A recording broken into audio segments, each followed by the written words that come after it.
Gary Neville. You know a lot about Gary Neville. And actually, you promised the audience that you would give us a little deep dive into some shady dealings with him, as you said that your mother was an accountant for him. That is true. Obviously, I don't want to incriminate anyone, especially my mother. I've heard, obviously, with all due respect to her privacy as well as Gary's privacy. But I can confidently say that things are very interesting behind the scenes. And maybe one day I'll be able to, tell some things, but maybe when the time passes enough. But yeah, I wouldn't say he's a very nice man. I wouldn't say he's very patriotic either. Well, let's have a watch of this video here. I suppose you can get it up from where you are. Share my sort of screen again. But yeah, what an absolute out of touch tit. Honestly, what an absolute bellend is Gary Neville. He's a champagne socialist. We'll get into the reaction afterwards, but this has obviously been blowing up. Essentially, Gary Neville blames the Manchester terror attack on middle-aged white men who fly around Union Jacks. I quote. So have a watch of this mess. So I've just left my house and walking into the office, waking up obviously, seeing the news last night and the news this morning dominated by the horrific attacks within the Jewish community just about a mile from here. And was driving home from Salford City last night. I was driving actually to Salford City, going down a Littleton Road, seeing 60, probably 50 or 60 Union Jack flags. And on the way back I went down the parallel road, which is Berrynew Road, which has got the Jewish community right at its heart, and they're out on the streets, defiant, not hiding or in fear. And I just kept thinking as I was driving home last night that we're all being turned on each other, and the division that's being created is absolutely disgusting. Mainly created by angry, middle-aged white men who know exactly what they're doing. Funnily enough, on one of my development sites last week, there was a Union Jack flag put up, and I took it down instantly. And some people might be watching this and thinking, well, Gary, you're not very patriotic. I played for my country 85 times. I love my country. I love Manchester and I love England. But I've been building in this city for 15, 20 years, and there's no one put a Union Jack flag up in the last 15 to 20 years, so why do you need to put one up now? Because quite clearly it's sending a message to everybody that there is something you don't like. The Union Jack flag being used in a negative fashion is not right. And I'm a proud supporter of England, of Great Britain, of our country, and we're championing it anywhere in the world as being one of the greatest places to live. But I think we need to check ourselves. We need to check ourselves and sort of start to think about bring ourselves back to a neutral point, because we're being pulled right and left, and we don't need to be pulled right and left at all. I've always said this about, I played in a football team with a group of people from Manchester, a group of people from Ireland, Wales, Scotland, but also people from Africa, people from Asia, people from America, people from Europe, and we were a beautiful team, united as one. Brexit has had a devastating impact on this country, and the messaging is getting dangerous, extremely dangerous. All these idiots that are out there spreading hate speech in any form and abuse in any form, we must stop promoting them. We must stop elevating our voices towards them. And it needs to stop now and get back to a country of love, of peace, of harmony, and become a team again. So yeah, chatting absolute bollocks. There is Gary Neville. What are your thoughts on him saying that? I mean, he's talking about we're getting pushed far right and far left, or pushed right to left. He is literally far left. He's a champagne socialist. He genuinely is. And the bit I like that he talks about, and I'll get your favourite point in a minute, is he's sort of comparing the likes of playing with Cristiano Ronaldo, Carlos Tevez and Ji-Sung Park as if they're sort of third world migrants that have come from a third world shit pit. That's the sort of migrants we want in the UK. No one's saying that we don't want those kind of migrants, people that offer to the country and make the country a better place. They haven't just come on a lorry through here, have they? They're playing for Manchester United Football Club and are on massive amounts of wages and pay massive amounts of tax and contribute in the biggest way possible to the country. Yeah. I don't know how he sort of connects them two dots together, but the mental gymnastics he uses to arrive at that conclusion is very impressive. It's very impressive. The delusion that he lives in is astounding. Like, to have a Muslim terror attack on a Jewish synagogue and somehow find a way to piece the puzzles together and blame it on middle-aged white men putting up flags. I'm just speechless. It's literally, he's so out of touch. I mean, it's literally, we know exactly what it is. If you look through the Quran and what they say about Jewish people, we know that. And look at the tensions, the risings, what's happening with Israel and Gaza. That's the link. That's the situation, and that's why he did it. It has nothing to do with bits of cloth representing our country going up onto lampposts. Absolutely nothing nothing to do with it whatsoever. There is no correlation there. He is so out of touch, it's absolutely unbelievable. And the fact that he made this video is absolutely mind-boggling for me. Because it was middle-aged white men that gave him a career. It was middle-aged white men that paid for his season ticket books and paid for his ludicrous wages at Manchester United when he started. This guy has never lived in the real world, and fair play. He has a talent. He got and played football at the highest level for many, many years. Fair play to him. I'm not going to begrudge that. But he can't, and it's like celebrities, he can't speak for normal people. He can't be a voice of reason because he's not lived in the real world whatsoever. He's played football. He's came through Manchester United's academy since when he was in his younger years.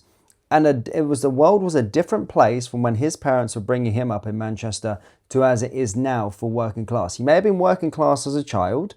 Fair play, I'm not taking that away from him. However, he was sheltered, and the world in the 1970s being brought in the UK and in Manchester is completely different to now for working class families.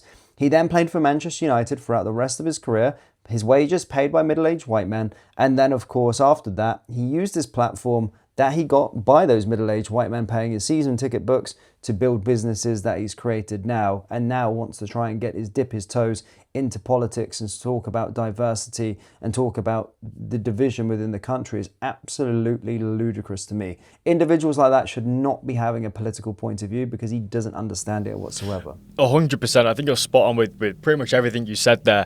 It's so interesting to see him say that he's patriotic just because he's played for the England football team, and yet he is almost bragging about ripping down the Union Jack flag from his building sites like he's some sort of cultural saviour and he has all the answers. I think that's absolutely ludicrous. The thing is, in a nation, you have to unite behind the flag. That is the whole point of a nation state, is to create a homogenous kind of unity with ideology, and you basically, you all share the same ideas, the same aspirations, you all want the same goals.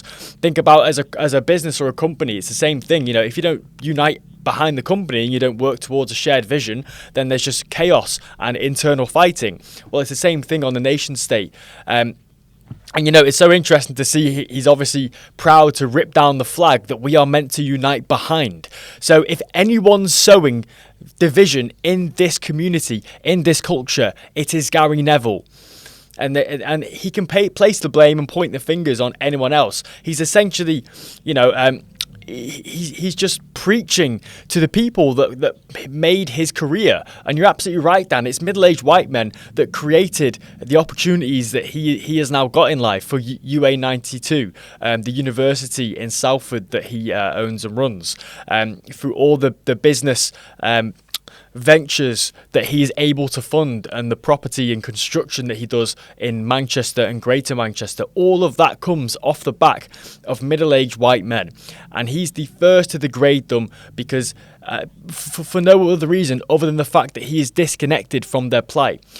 He is not a person who understands He is not a person who understands the issues we have today, because he lives in a segregated community, probably in Alderley Edge, which is a very expensive place in Cheshire. He's completely disconnected from the real struggles and the plight of white men in Britain in 2025. He has no idea what the problems are that we face. And, he's just simply lecturing people from his ivory tower. I think it's absolutely disgusting.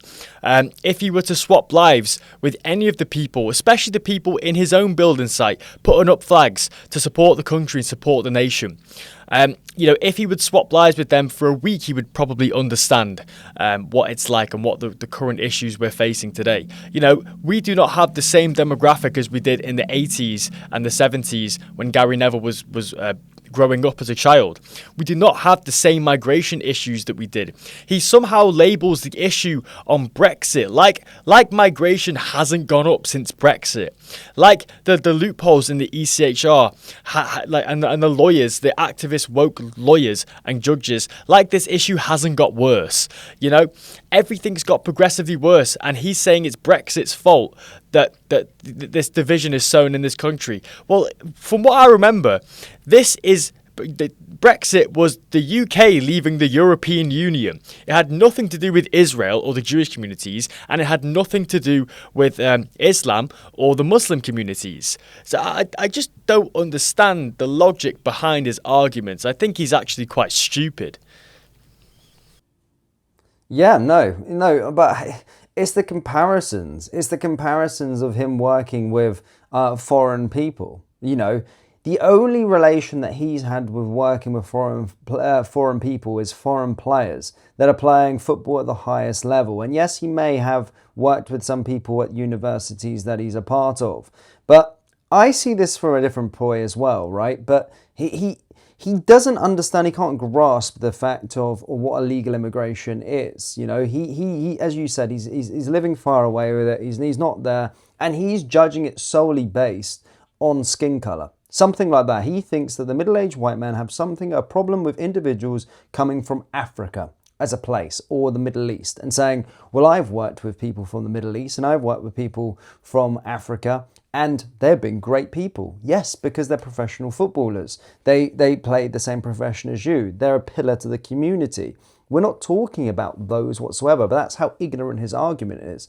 These individuals that he's talking about have a problem with illegal immigration, with their communities and their streets having hotels dumped in the middle of their place with unchecked illegal migrant men. He's not seeing that. But my other theory here is that his hotels that he's got must be not doing so well. So he's probably looking at trying to grant himself a Serco contract, because this man is money focused. He's money centric, and he is the epitome of a champagne socialist. He runs multi-million-pound businesses, which I have absolutely no problem with. I'm a capitalist myself. I absolutely love capitalism. I think it's the greatest thing ever. But he's a capitalist in the disguise of a socialist. So he's probably now going to try and bag a Serco contract and go from there, and then try and house these illegals in his hotel for his own gain. He's also an individual, by the way, that was speaking so out and calling out Qatar. So when the Qatar World Cup was going on in 2022, we heard about the conditions that some of the workers were being imported to do and what they were going through. They were treated really harshly. People were losing their lives, and they weren't being treated humanely to build the stadiums for the Qatar World Cup. Now, he spoke passionately about it, and his whole ethos, his whole argument completely collapsed as soon as, guess what he did? He took the Qataris' money to go and join the punditry team out there for the World Cup. So he spoke about demonizing Qatar for what they did and how they were treating the migrants, but took their money and did punditry work for them out in Qatar, despite his meltdown that he was trying to do on national television and on his social media accounts. He was asked why. Why did you take the money? Well, he said, because I want to try and bring the issues on it. We'll do it for free. Firstly, why are you taking their money if you're so passionate about the subject? You're sitting there on commentary. He didn't mention it once. He didn't call out it once in Qatar, because he wouldn't, because he's not going to bite the hands that feed him. And it's so hypocritical, it really is. I can't believe that he even took the Qataris' money after slandering them and pushing them and saying that it's not right on what they're doing and how they're treating people, but still took the millions of pounds to go out there for his own beneficial gain. And he couldn't do that. And people asked him, why can't you just highlight the issues at home? And he had no answer for it. 100%. It's do as I say, not as I do. And it just shows that people like this, their opinions can be bought. You know, everybody has a price, especially these sort of woke champagne socialists, as we called him before. You know, if you want to get him on the side of Israel, you just need to lobby him in terms of funding, and the same thing with Palestine as well. And you know, the thing about Qatar is that, you know, I'm very indifferent on Qatar. I don't really see them as a problem. I actually see them as almost a solution to the radical rise of Islam, because as you know, they've adamantly condemned the rise of the Muslim Brotherhood across the world. And they also, you know, have basically completely removed that from their own societies. So, you know, I do see them as a sort of neutral ground when it comes to this issue. You know, they're not on the same team as sort of Iran and Iraq in terms of funding the Hamas terrorists. They're sort of keeping their fingers out of the pie, if you will. So yeah, I think, you know, he's focusing on these really weird kind of like social issues. You know, at the end of the day, I'm not too clued up on the working conditions of the Qatari stadium builders there. But, you know, it just goes to show that he's very quick to condemn something, but will also take money from the same issue that he's condemning. I think that's, again, very hypocritical of him. That just shows the sort of big five personality factors that he has. He's an extremely hypocritical person. He's a horrible, horrible person. And actually following this, there's now a huge boycott on Sky Sports. Obviously, he's a pundit on Sky Sports. I know you're not massive into your football, so I can take it from here, but like the Formula One, I suppose, obviously hosted on Sky Sports. He's a big pundit. He's on every single television show, Gary Neville. He's a capitalist, and I have no problem with multimillionaires. I have no problem with being ambitious, but don't try and pretend to be something that you're not. Don't try and pretend to be something you're not. And I think celebrities in general need to stop talking about politics and talking about sort of world issues from a standpoint of being woke, because they haven't got an understanding nor a clue on what people are going through at the bottom of sort of society. 100%, you know. I think Ricky Gervais's Golden Globe speech always comes to mind when these celebrities are so vocal on these social and cultural issues, is that they are in no position to lecture the public on politics. They live completely different lives. They live in a bubble. They have no ideas, the plight and the issues that young and old working men and women in the UK, native British people in the UK, they don't have no idea the problems that they face in 2025, because they are not in the same life as them. They do not walk the same ground that they do. You know, they live in segregated communities where the issues of hotels are not a thing, because there simply are none. You know, I could walk around Rusholme, for example, with a Jewish flag, and I would 100% be attacked. Rusholme is a part of Manchester that's sort of it's called Curry Mile. I'm not just calling it that. That is like the sort of name of it. But yeah, you know, the issue here is not the fact that, you know, he's so vocal on the issues. It's just he doesn't know about the issues because he doesn't live the lives that entails of the issues. He doesn't understand the fear you have of young women walking down a street late at night near a migrant hotel. I've seen videos from my hometown near Crewe of you know, migrants sexually assaulting young girls as young as 14, you know, trying to grab you know, onto parts of their body. I think it's absolutely disgusting. I don't think Gary Neville understands that, and if he did see that video, he would just call it racist and woke, and he said, oh, I played with a black guy once, he was well sound, that means all black guys are sound. Well, how do you know? You know, the people, he's playing with the absolute top tier echelon of every single society, you know, whether it be from Africa or from America or Europe or the Middle East. He's playing with the absolute tip of the top, the top of the spear, when it comes to sort of personal responsibility, fitness, motivation, and also just raw intelligence. I think football, you need to be very intelligent to succeed in that game. And these are the people that he's interacting with. So, of course, his interactions are going to be positive. But labelling every single person from that nation or subculture as the same as your one or two interactions, I think it just paints a blanket over the massive red flags that proceed from them cultures.